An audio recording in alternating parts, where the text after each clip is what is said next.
Сегодня одни дети в школу ходят, потом приходят, посещают кружки. Я в основном готовлю и убираю, В выходные они мне, конечно же, помогают, ходят на танцы, также на вокал и в театральную студию. Самое главное, чтобы ребенок был увлечен и чтобы он был занят чем-то полезным. Я стараюсь так вот, чтобы они в телефоны не играли. Игр вообще у нас нет. К компьютеру мы подходим только если нужно учиться.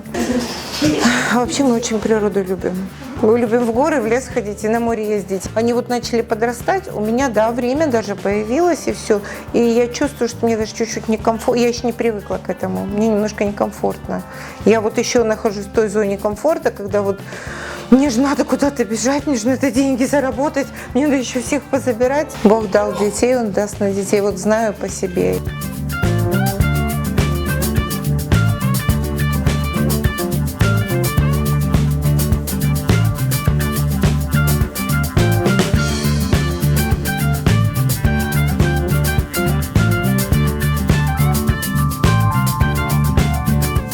Кровать моей сестры Диляры, она здесь спит. Вот здесь вот Кристина спит, моя сестра. Вот здесь вот спит моя сестра Куртбичи. Вот здесь вот Айше, самая младшая. И там еще спит мой брат Иса.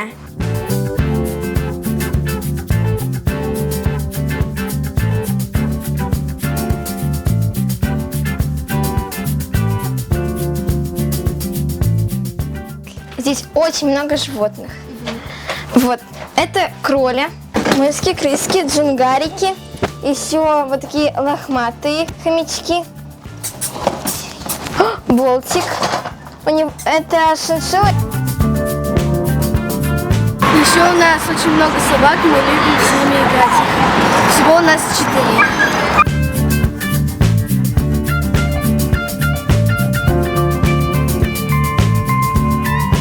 Самое главное в каждом ребенке видеть личность. И эти личности, вот все вот эти 7 личностей, они абсолютно разные, абсолютно. И вот, да, действительно, каждому ребенку нужен свой подход.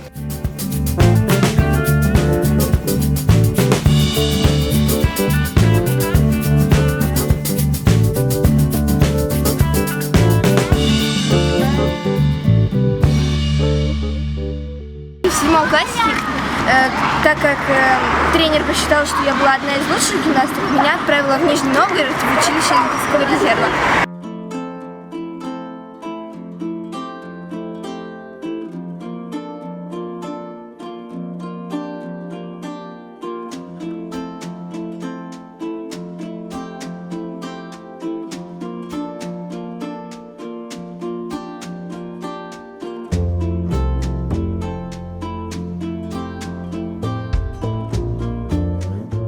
Я стараюсь, чтобы какие-то азы ислама они знали. Они знают свои традиции. Я очень хочу поддерживать традиции крымско-татарские, потому что мои дети крымские татары. Буминым гурурым.